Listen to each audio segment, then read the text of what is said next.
ایک انگریز جج نے فیصلہ کیا کہ مسلمان ہار گئے، اسلام جیت گیا۔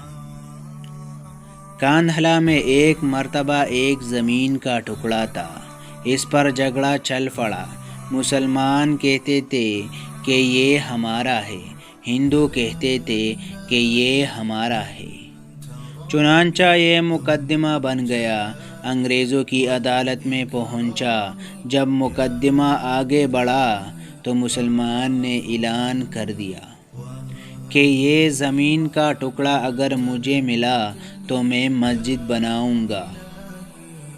ہندو نے جب سنا تو انہوں نے ضد میں کہہ دیا کہ یہ ٹکڑا اگر ہمیں ملا تو ہم اس پر مندر بنائیں گے۔ اب بات دو انسانوں کی انفرادی تھی، لیکن اس میں رنگ اجتماعی بن گیا۔ حتیٰ کہ ادھر مسلمان جمع ہو گئے اور ادھر ہندو اکٹھے ہو گئے، اور مقدمہ ایک خاص نوعیت کا بن گیا۔ اب سارے شہر میں قتل و غارت ہو سکتی تھی، خون خرابہ ہو سکتا تھا، تو لوگ بھی بڑے حیران تھے کہ نتیجہ کیا نکلے گا۔ انگریز جج تھا، وہ بھی پریشان تھا کہ اس میں کوئی صلاح و صفائی کا پہلو نکالے، ایسا نہ ہو یہ آگ اگر جل گئی تو اس کا بجھانا مشکل ہو جائے۔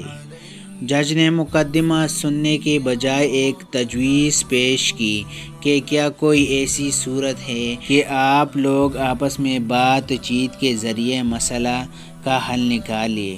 تو ہندو نے ایک تجویز پیش کی کہ ہم آپ کو ایک مسلمان کا نام تنہائی میں بتائیں گے، آپ اگلی پیشی پر ان کو بلا لیجئے اور ان سے پوچھ لیجئے، اگر وہ کہیں کہ یہ مسلمان کی زمین ہے تو ان کو دے دیجئے، اور اگر وہ کہیں کہ یہ مسلمان کی زمین نہیں ہے، ہندو کی ہے، تو ہمیں دے دیجئے۔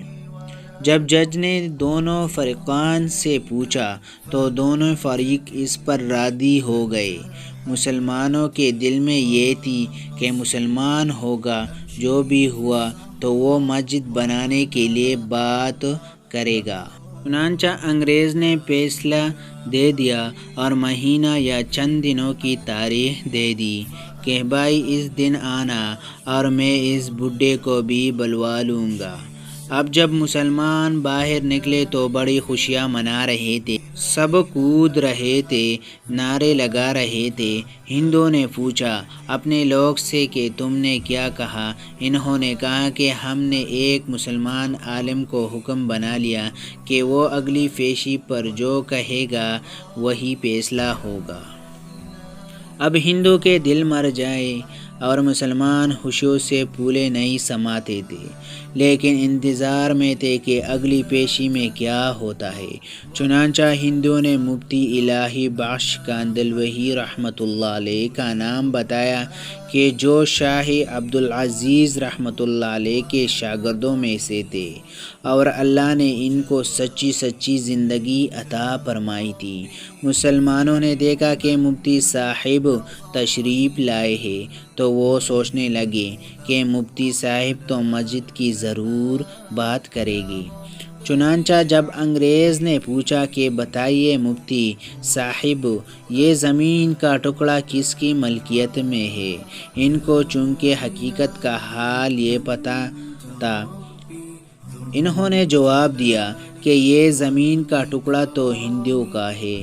اب جب انہوں نے یہ کہا کہ یہ ہندو کا ہے تو انگریز نے اگلی بات پوچھی کہ کیا اب ہندو اس کے اوپر مندر بنا سکتے ہیں؟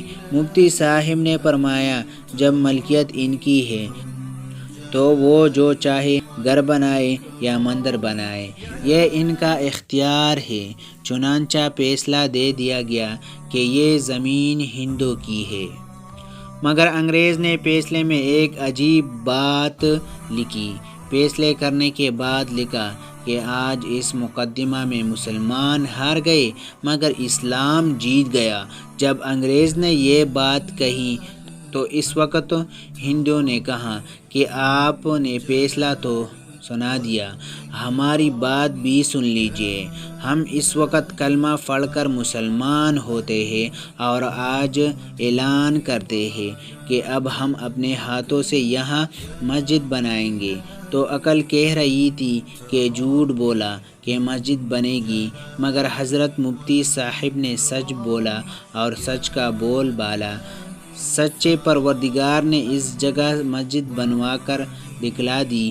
تو کئی مرتبہ نظر آتا ہے کہ جھوٹ بولنا آسان راستہ ہے۔ جھوٹ بولنا آسان راستہ نہیں ہے، یہ کانٹوں بھرا راستہ ہوا کرتا ہے۔ جھوٹ سے اللہ تعالیٰ نفرت کرتے ہیں، انسان نفرت کرتے ہیں، انسان اعتماد کھو بیٹھتا ہے۔ ایک جھوٹ کو بولنے کے لیے کئی جھوٹ بولنے پڑتے ہیں، لہٰذا جھوٹی زندگی گزارنے کے بجائے سچی زندگی کو آپ اختیار کیجئے، اس پر پروردگار آپ کی مدد فرمائے گا۔